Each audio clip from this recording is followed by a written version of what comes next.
Halo mahasiswa, selamat datang di kelas Bisnis Internasional pertemuan kelima. Pada pertemuan kelima ini, kita akan membahas mengenai kerjasama internasional antar negara. Kerjasama internasional dalam perdagangan global tentu melibatkan banyak bentuk kerjasama antar negara, organisasi, dan perusahaan di seluruh dunia. Beberapa bentuk kerjasama internasional dalam perdagangan yang paling umum antara negara-negara di dunia akan kita bahas minggu ini. Di antaranya yaitu General Agreement on Tariff and Trade atau GATT, World Trade Organization atau WTO, integrasi regional, dan ASEAN Community. Menurut kalian mengapa sih bisnis internasional tidak terlepas dari kerjasama antar negara? Ada beberapa alasan ya sebenarnya. Yang pertama, karena bisnis internasional melibatkan perdagangan dan investasi antara negara-negara yang berbeda, maka tentu ada banyak halangan dan tantangan yang harus dihadapi. Tantangan yang dimaksud bisa berupa peraturan dan hukum di host country, pajak dan bea masuk, kondisi ekonomi, atau bahkan masalah keamanan dan lingkungan. Setiap negara memiliki peraturan dan hukum yang berbeda untuk bisnis. Misalnya, izin mendirikan perusahaan harus memenuhi persyaratan yang berbeda-beda di setiap negara. Oleh karena itu, perusahaan yang ingin beroperasi di negara yang berbeda harus bekerja sama dengan pemerintah setempat atau melalui organisasi internasional untuk memahami dan mematuhi hukum dan regulasi yang berlaku. Salah satunya, seperti yang disebutkan tadi, pajak dan bea masuk juga menjadi hambatan bagi bisnis internasional. Setiap negara memiliki tarif pajak dan bea masuk yang berbeda-beda. Hal ini dapat membuat harga produk atau jasa yang dijual perusahaan tidak kompetitif jika mereka tidak dapat bekerja sama dengan pemerintah setempat atau organisasi yang relevan dalam menyelesaikan masalah tersebut. Selain itu, kondisi ekonomi di setiap negara juga berbeda. Hal ini berdampak pada nilai tukar mata uang, pasar keuangan, serta permintaan dan penawaran produk atau jasa. Perusahaan harus dapat memahami dan beradaptasi dengan kondisi ekonomi setiap negara untuk menjamin keuntungan dan kelangsungan bisnis mereka.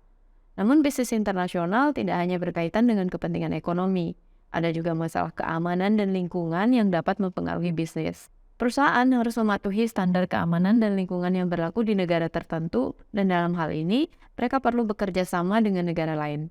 Oleh karena itu, bisnis internasional melibatkan kerjasama antar negara-negara. Pemerintah berperan dalam menciptakan lingkungan bisnis yang kondusif dan menyelesaikan masalah yang timbul di antara perusahaan yang ingin beroperasi di negaranya. Jadi apa sih yang dimaksud dengan kerjasama internasional dalam konteks perdagangan? Kerjasama internasional ialah kerjasama yang dilakukan antara satu negara dengan negara lainnya yang memiliki tujuan bersama dan saling menguntungkan, namun tetap berpedoman dengan politik dan ekonomi dari negara-negara yang saling menjalin kerjasama. Dengan demikian, maka kerjasama ini dapat dilakukan dalam berbagai bidang ya, meliputi bidang politik, ekonomi, sosial, lingkungan, kemanusiaan, dan keamanan, di mana kerjasama yang dilakukan dapat berupa bantuan teknologi, pendidikan, tenaga kerja, pembangunan infrastruktur, pengembangan ekonomi, dan sebagainya.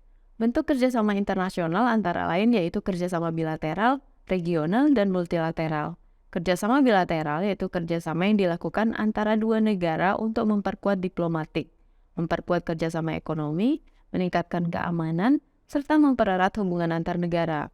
Misalnya, hubungan kerjasama ekonomi antara Indonesia dan Jepang dengan investasi teknologi serta program kerjasama kelautan. Sementara itu, kerjasama regional dilakukan oleh negara-negara yang berada di wilayah geografis yang sama guna meningkatkan pertukaran dagang, investasi, infrastruktur, dan sumber daya. Contoh dari kerjasama regional adalah ASEAN atau Association of Southeast Asian Nations, NAFTA, North American Free Trade Agreement, EU, European Union, dan AU atau African Union. Kerjasama regional biasanya mencakup berbagai bidang seperti perdagangan, investasi, keamanan, lingkungan hidup, dan lain-lain. Tujuan kerjasama regional adalah untuk meningkatkan kesejahteraan dan stabilitas di wilayah tersebut. Kemudian kerjasama multilateral. Kerjasama multilateral adalah kerjasama antara banyak negara dalam satu forum internasional, di mana negara-negara yang dimaksud tidak terbatas pada status serta wilayah negara tersebut. Contoh forum internasional yang memfasilitasi kerjasama multilateral adalah PBB. Kemudian ada IMF atau International Monetary Fund, dan WTO atau World Trade Organization. Kerjasama multilateral mencakup berbagai bidang seperti perdagangan, hak asasi manusia, perdamaian dan keamanan, dan lain-lain. Tujuan kerjasama multilateral adalah untuk memperbaiki keadaan dunia secara keseluruhan dan mencapai tujuan bersama antar negara-negara yang terlibat. Sehingga sebenarnya tujuan utama dari kerjasama internasional adalah untuk meningkatkan keuntungan bagi semua pihak yang terlibat, mempererat hubungan persahabatan dan diplomatik antar negara, dan memperluas lapangan kerja. Dalam konteks hubungan internasional, persahabatan antar negara-negara sangat penting karena dapat memperkuat hubungan diplomatik dan memperbaiki kerjasama di berbagai bidang. Negara-negara yang memiliki hubungan persahabatan yang baik dapat saling membantu dalam berbagai hal seperti dalam memperkuat keamanan regional, meningkatkan perdagangan bilateral, serta memajukan teknologi dan ilmu pengetahuan bersama. Dalam hal ini, kerjasama internasional juga dapat membantu mengatasi perbedaan politik, budaya, dan agama antar negara-negara. Dengan menjalin persahabatan dan kerjasama yang baik, negara-negara dapat belajar satu sama lain dan memperluas wawasan mengenai perbedaan-perbedaan yang ada sehingga dapat mengurangi konflik yang mungkin terjadi. Salah satu contoh perjanjian kerjasama multilateral adalah GATT. GATT atau General Agreement on Tariffs and Trade adalah perjanjian multilateral mengenai perdagangan internasional yang ditandatangani pada tahun 1947.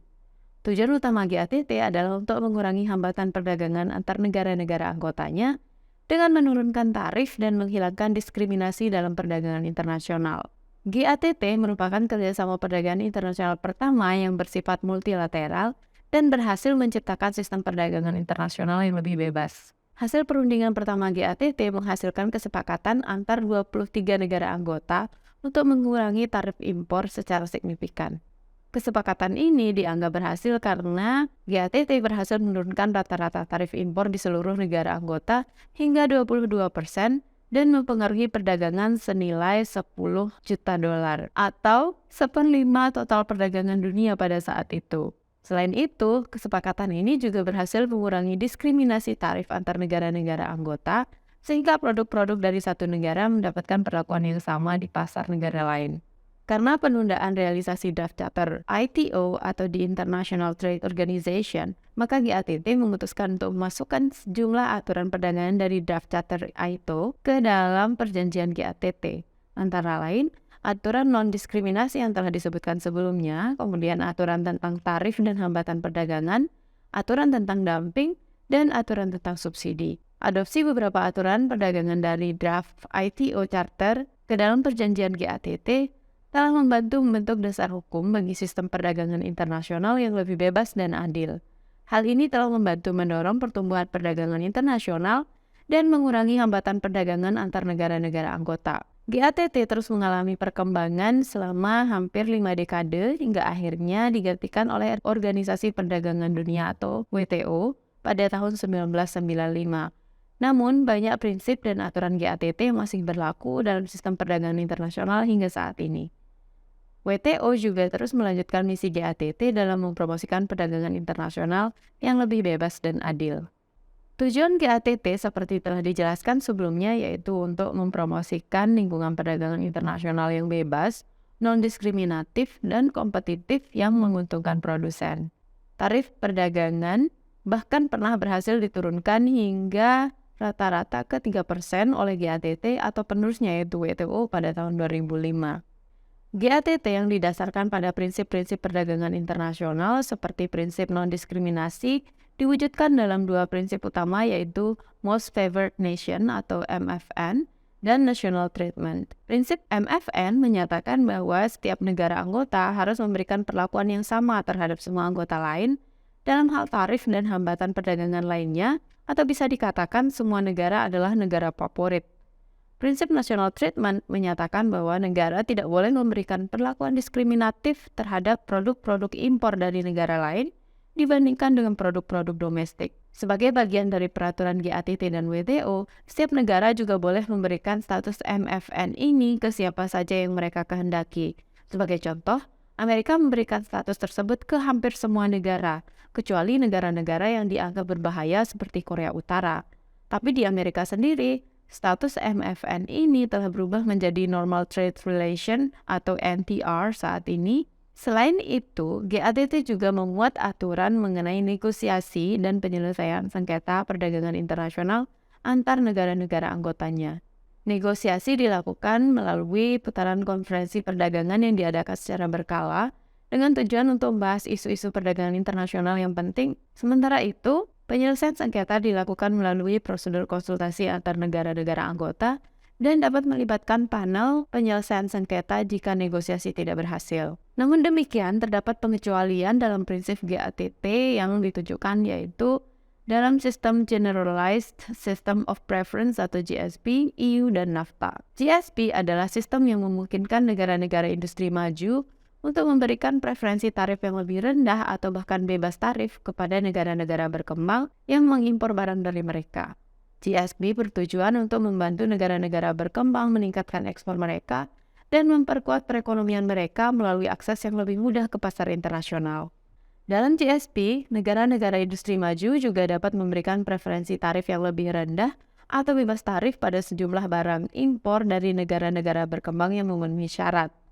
Preferensi tarif ini diberikan atas dasar bahwa negara-negara berkembang memiliki kekurangan dalam hal sumber daya dan teknologi, sehingga membutuhkan akses yang lebih mudah ke pasar internasional untuk meningkatkan ekonomi mereka. Setiap negara-negara industri maju yang berpartisipasi dalam GSP memiliki daftar barang impor yang memenuhi syarat untuk preferensi tarif. Daftar ini dapat berbeda-beda antar suatu negara dengan lainnya.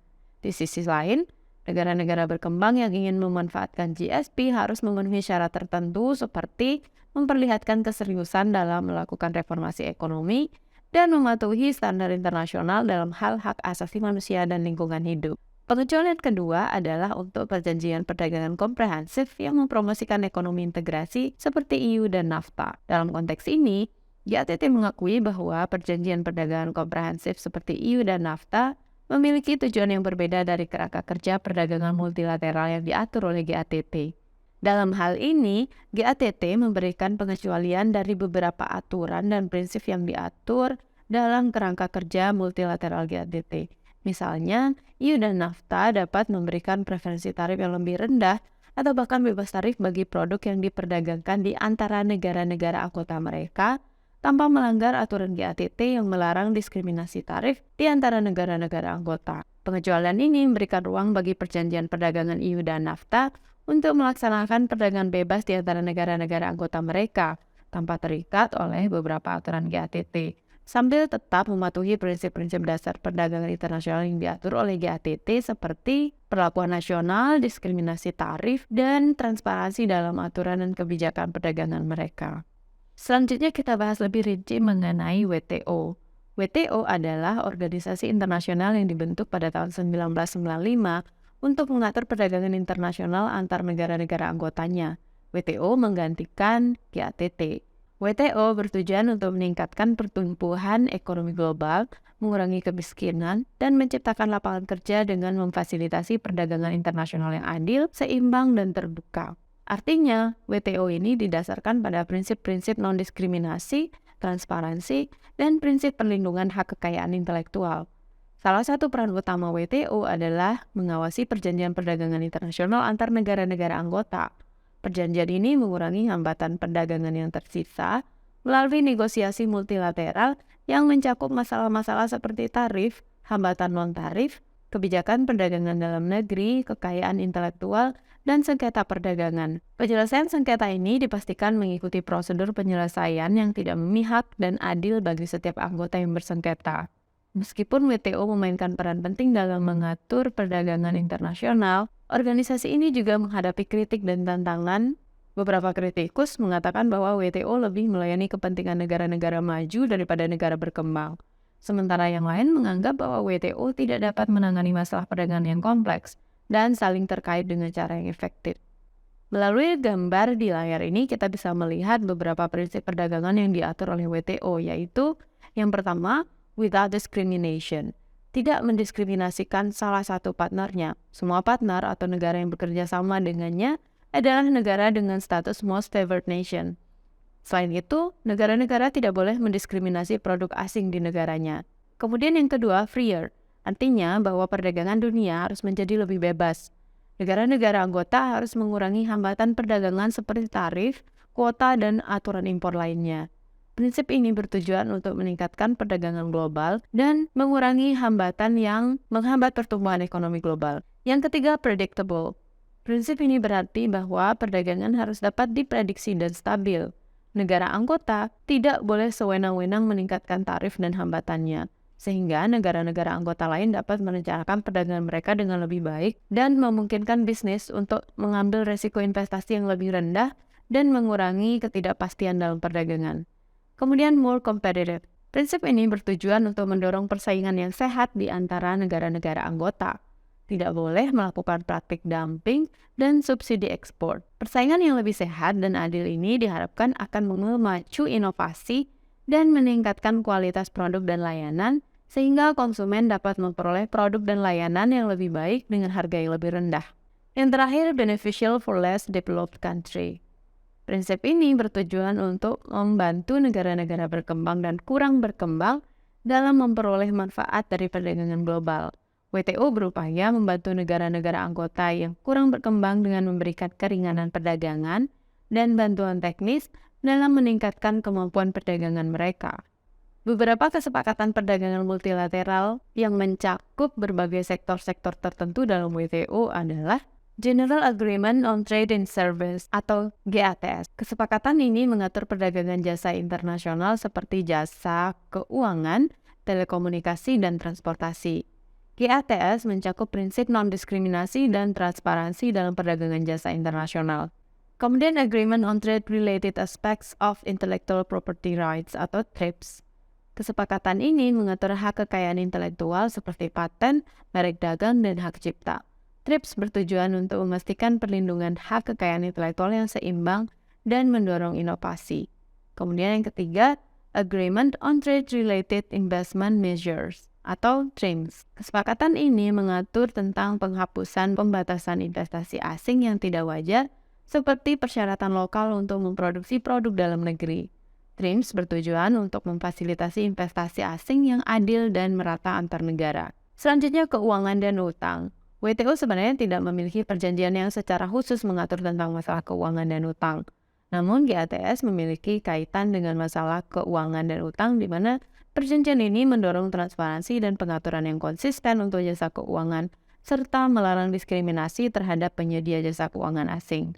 Selanjutnya, Agreement on Electronic Commerce atau e-commerce. Kesepakatan ini mengatur tentang perdagangan elektronik internasional seperti e-commerce dan transfer data. E-commerce bertujuan untuk memfasilitasi perdagangan elektronik internasional yang aman, andal, dan terbuka. Selanjutnya, yang terakhir, Agreement on Agriculture atau AOA. Kesepakatan ini mengatur perdagangan produk pertanian internasional. AOA bertujuan untuk mengurangi subsidi pertanian dalam jangka waktu tertentu. Subsidi ini dapat berupa bantuan keuangan langsung dari pemerintah, subsidi untuk pupuk dan benih, serta subsidi untuk biaya pengiriman. Pengurangan subsidi ini bertujuan untuk menciptakan kondisi persaingan yang adil di pasar global dan mendorong efisiensi dalam produksi pertanian. Selain itu, AOA juga memfasilitasi perdagangan produk pertanian antar negara. Kesepakatan-kesepakatan tersebut mencerminkan komitmen WTO dalam memfasilitasi perdagangan internasional yang adil dan seimbang dengan memperhatikan kepentingan semua anggota WTO. Dengan demikian, maka bisa dikatakan bahwa beberapa peran WTO di era globalisasi ini tentu sangat penting. Yang pertama yaitu sebagai forum perundingan, WTO memiliki peran penting dalam memfasilitasi negosiasi dan perjanjian perdagangan antar negara-negara anggota. Dalam hal ini, WTO bertujuan untuk menjaga aturan perdagangan yang adil dan seimbang dan untuk mencapai kesepakatan yang saling menguntungkan bagi semua pihak yang terlibat. Dalam hal ini, WTO membantu negara-negara anggota untuk meningkatkan akses pasar bagi produk-produknya dan meningkatkan pertumbuhan ekonomi yang inklusif dan berkelanjutan. Selanjutnya, WTO juga berperan dalam mengatur mekanisme peninjauan kebijakan di bidang perdagangan. Mekanisme ini bertujuan untuk memastikan bahwa negara-negara anggota mematuhi perjanjian dan aturan-aturan yang telah disepakati bersama.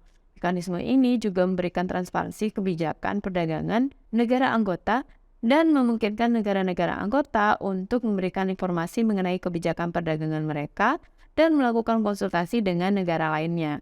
Peran WTO lainnya yaitu mendukung pelaksanaan, pengaturan, dan penyelenggaraan persetujuan yang telah dicapai, mengatur pelaksanaan ketentuan mengenai penyelesaian sengketa perdagangan, dan menciptakan kerangka penentuan kebijakan ekonomi global bekerja sama dengan IMF dan Bank Dunia. Selanjutnya kita bahas mengenai integrasi ekonomi regional. Integrasi ekonomi regional yaitu perjanjian antar negara dalam suatu wilayah geografis untuk memperdalam kerjasama ekonomi dengan tujuan meningkatkan pertumbuhan ekonomi dan kesejahteraan di wilayah tersebut, yaitu dengan mengurangi atau bahkan menghilangkan hambatan tarif dan non-tarif atas barang dan jasa, serta faktor produksi. Integrasi ekonomi regional memiliki beberapa manfaat dan potensi antara lain. Yang pertama, potensi ekonomi. Integrasi ekonomi regional dapat membawa manfaat ekonomi yang signifikan bagi negara-negara anggota, seperti peningkatan aliran perdagangan, pertumbuhan ekonomi yang lebih cepat, dan peningkatan investasi. Dengan memperdalam integrasi ekonomi regional, negara-negara anggota dapat meningkatkan daya saing dan akses pasar, meningkatkan efisiensi produksi, dan menciptakan lingkungan bisnis yang lebih stabil dan menarik bagi investor. Yang kedua, potensi politik. Integrasi ekonomi regional juga memiliki potensi politik yang penting, yaitu mendorong terciptanya kerjasama dan hubungan yang lebih baik antar negara anggota. Dengan adanya integrasi ekonomi regional, negara-negara anggota dapat memperkuat hubungan politik dan diplomatik dan mendorong terciptanya kemitraan strategis yang lebih kokoh di wilayah tersebut. Manfaat ini utamanya sangat potensial bagi negara yang kecil namun kaya raya. Yang ketiga, resolusi konflik. Integrasi ekonomi regional dapat membantu mengatasi konflik dan meningkatkan stabilitas politik di wilayah tersebut. Dengan meningkatkan kerjasama dan interdependensi ekonomi antar negara-negara anggota, integrasi ekonomi regional dapat membantu mengurangi ketegangan politik dan meningkatkan dialog antar negara anggota. Perlu diingat bahwa integrasi ekonomi regional juga dapat menimbulkan beberapa tantangan dan resiko, seperti kesenjangan ekonomi antar negara anggota, persaingan yang tidak sehat, dan resiko ekonomi yang terkait dengan interdependensi ekonomi antar negara anggota.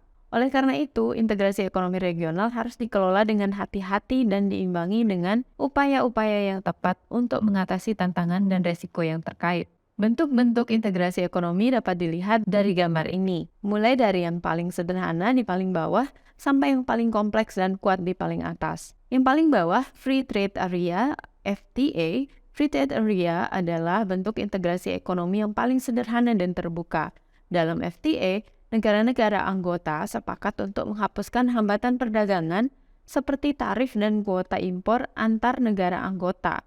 Namun, masing-masing negara masih mempertahankan kebijakan tarif dan regulasi perdagangan terhadap negara-negara yang bukan anggota FTA. Berikutnya, Customs Union atau CU. Customs Union adalah bentuk integrasi ekonomi yang lebih mendalam dari FTA. Selain menghapuskan hambatan perdagangan seperti tarif dan kuota impor antar negara anggota, negara-negara anggota juga sepakat untuk memiliki kebijakan tarif dan regulasi perdagangan yang seragam terhadap negara-negara yang bukan anggota CU. Berikutnya, Common Market. Common Market adalah bentuk integrasi ekonomi yang lebih lanjut daripada CU. Selain menghapuskan hambatan perdagangan seperti tarif dan kuota impor antar negara anggota, dan memiliki kebijakan tarif dan regulasi perdagangan yang seragam terhadap negara-negara yang bukan anggota, negara-negara anggota juga mengizinkan bebasnya aliran faktor produksi seperti tenaga kerja dan modal di antara negara anggota. Berikutnya, Economic Union. Economic Union adalah bentuk integrasi ekonomi yang lebih kuat daripada Common Market. Selain menghapuskan hambatan perdagangan seperti tarif dan kuota impor antar negara anggota, memiliki kebijakan tarif dan regulasi perdagangan yang seragam terhadap negara-negara yang bukan anggota, dan mengizinkan bebasnya aliran faktor produksi, negara-negara juga menyelaraskan kebijakan ekonomi makro seperti kebijakan fiskal dan moneter, serta memiliki sebuah badan pengatur yang mengawasi kebijakan ekonomi di wilayah tersebut. Kemudian yang terakhir yang paling kuat yaitu Political Union. Political Union adalah bentuk integrasi ekonomi yang paling kuat dan komprehensif. Selain mempertahankan semua elemen integrasi ekonomi yang ada di Economic Union, Political Union juga mencakup integrasi politik dan institusional, seperti memiliki sebuah pemerintahan pusat yang mengatur dan mengambil kebijakan ekonomi politik dan sosial di wilayah tersebut. Ketika negara-negara bergabung dalam bentuk integrasi ekonomi yang lebih dalam, maka akan semakin mengurangi hambatan perdagangan, meningkatkan perdagangan di antar negara-negara anggota, dan membuka peluang ekonomi yang lebih besar bagi negara-negara anggota. Namun, di setiap bentuk integrasi ekonomi juga memiliki kelemahan dan tantangan sendiri, sehingga perlu dikelola secara hati-hati untuk memaksimalkan manfaat ekonomi dan sosial bagi semua pihak. Selanjutnya kita bahas mengenai salah satu bentuk kerjasama regional di Asia, yaitu AFTA dan ASEAN Community. AFTA atau ASEAN Free Trade Area adalah sebuah perjanjian perdagangan bebas yang ditandatangani oleh negara-negara anggota ASEAN pada tahun 92. Tujuan dari AFTA adalah untuk menciptakan pasar tunggal di kawasan ASEAN dan menghapuskan hambatan tarif yang menghalangi perdagangan di antara negara-negara anggota. AFTA terdiri dari dua tahap. Tahap pertama yang dimulai pada tahun 93 dan selesai pada tahun 2002 bertujuan untuk mengurangi tarif bea masuk hingga bahkan mencapai tingkat 0% untuk perdagangan barang di antara negara-negara anggota. Tahap kedua yang dimulai pada tahun 2003 bertujuan untuk menghapuskan hambatan non-tarif dan meningkatkan liberalisasi investasi. Sementara itu, ASEAN Community adalah sebuah konsep yang bertujuan untuk menciptakan sebuah kawasan yang terintegrasi dan bersatu di antara negara-negara anggota ASEAN. Konsep ini bertujuan untuk menciptakan pasar tunggal dan kawasan ekonomi yang lebih besar di Asia. Konsep ASEAN Community dicanangkan oleh para pemimpin ASEAN pada tahun 2007 dan bertujuan untuk memperkuat daya saing ekonomi negara-negara Asia di pasar global. Konsep ini mencakup 4 bidang utama, yaitu perdagangan barang dan jasa, investasi, tenaga kerja, dan kebijakan keuangan. Beberapa manfaat yang diharapkan dari ASEAN Community adalah peningkatan akses pasar bagi produk-produk negara anggota, peningkatan investasi asing di kawasan Asia, peningkatan keterampilan tenaga kerja, serta peningkatan daya saing ekonomi di tingkat global. Konsep ASEAN Community mencakup 3 pilar utama, yaitu ASEAN Political Security Community atau APSC, ASEAN Economic Community atau AEC, dan ASEAN Socio-Cultural Community atau ASCC. AEC atau ASEAN Economic Community adalah salah satu pilar dari ASEAN Community yang bertujuan untuk menciptakan sebuah pasar tunggal dan kawasan ekonomi yang terintegrasi di kawasan ASEAN. AEC mencakup berbagai upaya untuk meningkatkan integrasi ekonomi di negara anggota, seperti penghapusan hambatan perdagangan, harmonisasi regulasi dan kebijakan, serta meningkatkan kerjasama di bidang investasi, infrastruktur, dan sumber daya manusia. Dengan adanya AFTA dan ASEAN Community, diharapkan bahwa negara-negara anggota ASEAN dapat meningkatkan kerjasama di bidang ekonomi, politik, dan sosial budaya untuk menciptakan kawasan yang lebih stabil, maju, dan berdaya saing di tingkat global. Demikian penjelasan materi minggu ini ya. Sampai ketemu di video selanjutnya. Bye-bye.